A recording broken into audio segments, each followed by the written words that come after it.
et où l'amour et l'attention que vous donnez et recevez sont aussi naturels que le cours de la rivière, les conversations et même l'amour.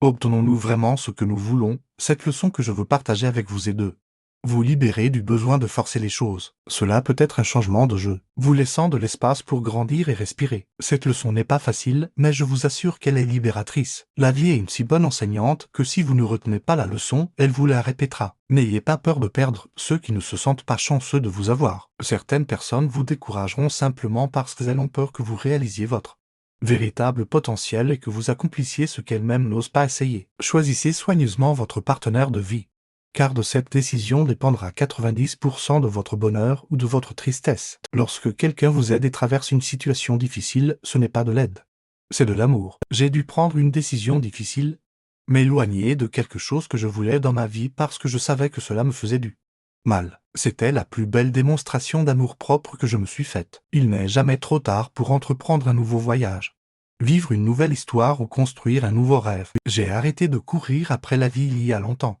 car j'ai réalisé qu'elle sait parfaitement où je suis. Votre paix mentale commence lorsque vous décidez de rompre les liens qui ne vous apportent rien dans votre vie. Donnez, mais ne permettez pas qu'on vous utilise. Aimez, mais ne laissez pas abuser de votre cœur. Faites confiance, mais ne soyez pas naïf. Écoutez, mais ne perdez pas votre propre voix. Certaines personnes, lorsqu'elles voient qu'elles ne peuvent pas vous égaler, et encore moins vous surpasser, essaieront de vous salir. Cela s'appelle leur vie. C'était dur, mais à la fin, j'ai compris que la personne qui ne vous répond pas vous a déjà répondu de nombreuses fois. Les gens ne remarqueront jamais tout ce que vous faites pour eux jusqu'à ce que vous arrêtiez de le faire. Si vous avez réussi à tromper quelqu'un, cela ne signifie pas qu'il est stupide.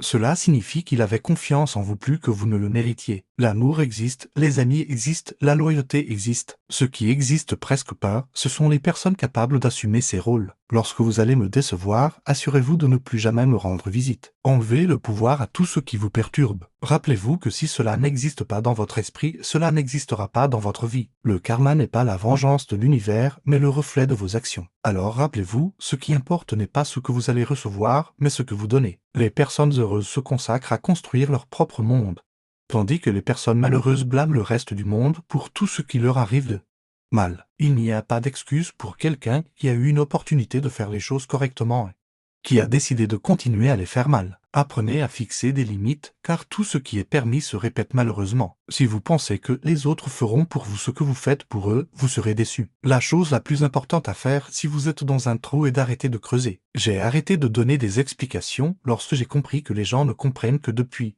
leur niveau de perception, leur niveau d'éducation et leur niveau de maturité. N'abusez pas des personnes bienveillantes, elles peuvent vous pardonner des centaines de fois.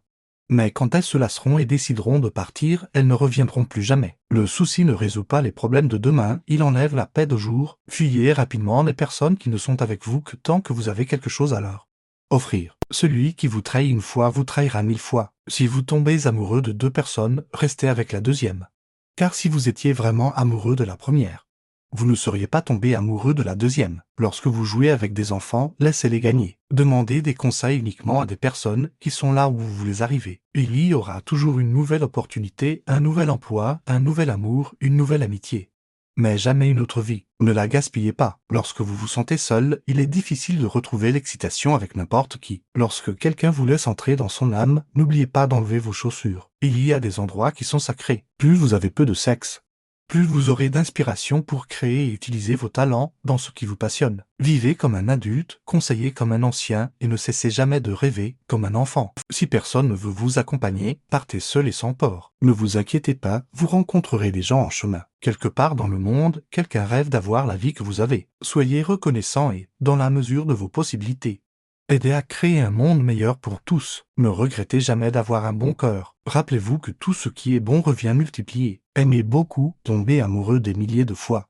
Et rappelez-vous que votre bonheur ne dépend pas d'une personne. Il y a un bref moment dans la vie où l'on se sent plus perdu que jamais. Ce moment est le début d'une rencontre avec soi-même. Réfléchissez 20 fois avant de trahir un ami avec un secret. Celui qui n'a pas connu de moments difficiles ne réussit pas. Celui qui les a traversés sans abandonner réussit. Le cadeau n'est pas dans l'emballage, le cadeau ce sont toujours les mains qui le donnent. Soyez comme le loup solidaire dans la meute et fort dans la solitude. Ce que l'on aime avec l'âme ne s'oublie jamais. La paix intérieure commence le jour où vous décidez de ne pas permettre à une autre personne de Contrôlez vos émotions, peu importe combien vous cherchez dans d'autres jardins, vous ne trouverez jamais la même fleur. Ne prenez pas de décision permanente pour une émotion temporaire. L'important est de lutter pour vivre la vie, pour la souffrir, pour en profiter, pour perdre avec dignité et oser à nouveau. La vie est merveilleuse si on n'a pas peur d'elle. Avant de vous plaindre, regardez autour de vous et soyez reconnaissant pour ce que vous avez. Il n'y a pas de manque de temps, il y a un manque d'intérêt, car lorsque les gens veulent vraiment, l'aube devient jour, le mardi devient samedi et un moment devient une opportunité. Imaginez maintenant que vous êtes un grand stoïque,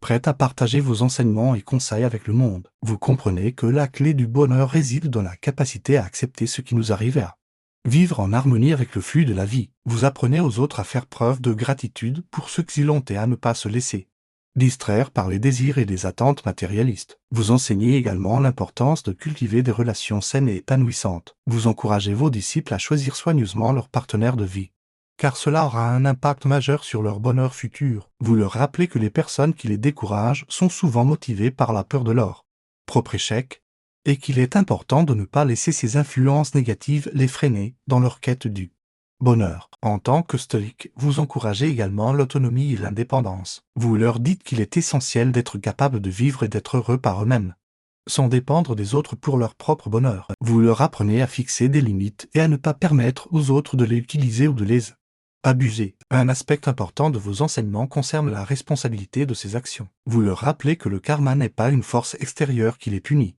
mais plutôt le reflet de leurs propres actions. Vous les encouragez à donner et à contribuer de manière positive, car c'est cela qui compte vraiment dans la vie. Enfin, vous leur rappelez la valeur de la persévérance et de la résilience. Vous leur dites que la vie peut être difficile, mais que chaque épreuve est une opportunité d'apprendre et de grandir. Vous les encouragez à ne jamais abandonner leurs rêves et à continuer d'avancer, même lorsque les choses semblent sombres. Ainsi, en suivant vos enseignements, vos disciples apprennent à vivre une vie remplie de sagesse, de gratitude et de bonheur. En conclusion, en suivant les enseignements du stoïcisme, nous pouvons trouver le bonheur en acceptant les événements de la vie et en vivant en harmonie avec eux. Cultiver des relations saines et choisir soigneusement nos partenaires de vie est essentiel pour notre bonheur futur. Nous devons rester autonomes et ne pas dépendre des autres pour notre bonheur. La responsabilité de nos actions est primordiale, car le karma est le reflet de nos propres actions. Enfin, la persévérance et la résilience sont essentielles pour surmonter les épreuves de la vie. En suivant ces principes, nous pouvons vivre une vie remplie de sagesse, de gratitude et de bonheur.